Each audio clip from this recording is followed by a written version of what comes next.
bugün bir inançla geldik.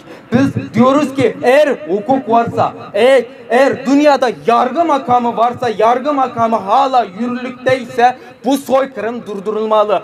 Biz evet bireysel olarak bu başvuruda talepte bulunduk. Bu başvuruda bu şikayetlerimizde bulunduk. Ancak bu sadece bizim için değil. Oradaki milyonlarca insanlarımızın soykırımdan kurtulması için, ayakta kalması için toplama kamplarda işkencelere, tecavüzlere maruz kalmış olan kardeşlerimizden serbest bırakılması için, annemizin, babamızın serbest bırakılması için buradayız. Biz bunu güveniyoruz. Türk adaletine güveniyoruz. Evet, Türkiye biz Çin'i yargılamıyoruz diyemiyor. Dememesi lazım çünkü. Assalamu alaikum. Biz bugün şu Türkiye'deki Çağlayan Adliyesi Adalet Sarayı'na aldıda, yani bizden advokatlarımız ettigenden şu Xitayda cinayet ötküzgen, şu lagerlarda, şu soykırımlarda cinayeti boğan ve delil ispatlar bilen ispatlangan 112 şu en yukarıdan en tüvengiçe, hatta şu lagerinin içindeki bazı biz ispatlap çıkarılan bazı aşağıdaki memurlardan toplam 112 kişi doğruluk şu Türkiye'deki savcı, yani baş teftişke bugün erzimizi sunduk. Baş teftişten ki erzi bunu tekşirip nimkığı delilden, nimkığı delil bizden sungan delillerimizni tekşirip kılgan iken baş teftiş bununla bir tutuklaydıgan bir tutuklama karardan birini çıkardı. Karar çıkargan ki bu Türkiye Adalet Bakanlığı'na gitti. Adalet Bakanlığı gitip Adalet Bakanlığı bunu onay vergendikin sotçudaki nimisi bilen bir karar verdi. Karar vergendikin onunki eğer muşu o 110 kişinin ki arkanda birisi Türkiye'ye giriş yasağı kirge vaxtıda bir yerde Türkiye sakçıları terpeden tutuklandı. Bu şunda bir dava bu. Yani bu Türkçe'de biz Türkiye bazen de şunda bir suallar soruldu. Türkiye Sot Mahkemesi'den biz bunu cezalığın bulamdı dep. Ama Türkiye Cinayet İşleri Kanunu'nda şu evrensel yargı yetkisi diyen bir nim var, bir madde var. Yani bu Uygurçalap etken vaxtımızda şu universal başkuruş teveliki cinayet işleri erisi bizden hazır olmaz. Yani universal başkuruş teveliki kapsamında.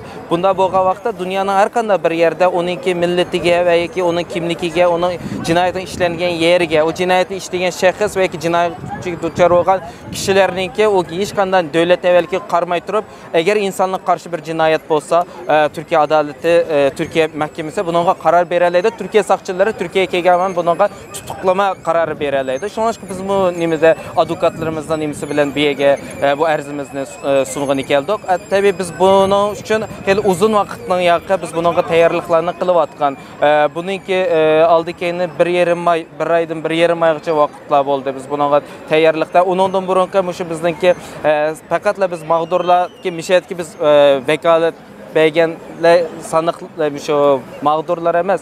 Onundan başka izcilalette şu dünya akbaratlarında sözlep kilovatkan delilden sunup kilovatkan bizdeki kamp lager şahitlerinki şu bayanları ve bunun kartı STK'larınki halkara şu devletsiz teşkilatlarınki ve halkara mütehassislerninki sungan raporları bulanmaması ki bizge delil olarak bunun da sunuldu ve bizden yaşayanlarımız bunun bir delil buluş bununla bu davada sunuldu. Hem keyinki aşamani görürüz.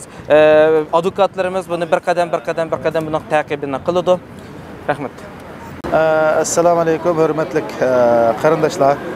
Endi biz chet ellarda Xitoylarga ya tashviqot, ya siyoset, yoki shu qonuniy jihatdan qarshi tura oladiganmiz. Qo'limizdan kelgan mushkan.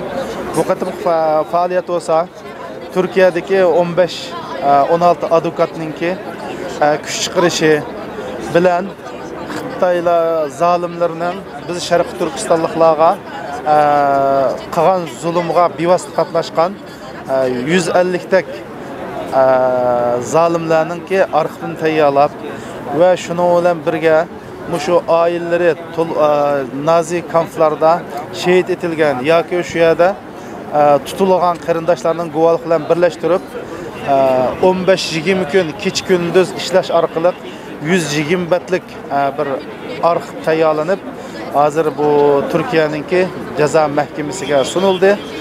Bu birinchi qatimliq faoliyat bo'lib, asosiy maqsad mushundaq bir faoliyatni Turkiya dunyodagi Uyg'urlar davlatlarning hammasida shu yerning mahkamasiga suniladigan plan bilan bu birinchi qatimliq faoliyat boshlandi. Bundan keyin inshaalloh bizningki o'tindig'imiz dunyoning har qaysi joylarida yashayotgan Uyg'ur qarindoshlarimiz mushunda tashkillanib o'zi turayotgan joyda Xitoy ustidan shu yashayotgan davlatninki mahkamalarga shunda arz sunsa buning chuqur bir unum bo'ldi deb qaraymiz va bizmi bu vaqtda Turkiyadagi advokatlar shu haqdan kuch chiqarganligini va bizning shu advokatlarning yana bo'lishini talab qildi.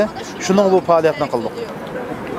Ya'ni bu faoliyatning asosliq nishoni shu butun dunyodagi Uyg'urlar yashayotgan davlatlarda shu faoliyatni boshlash maqsadida boshlandi.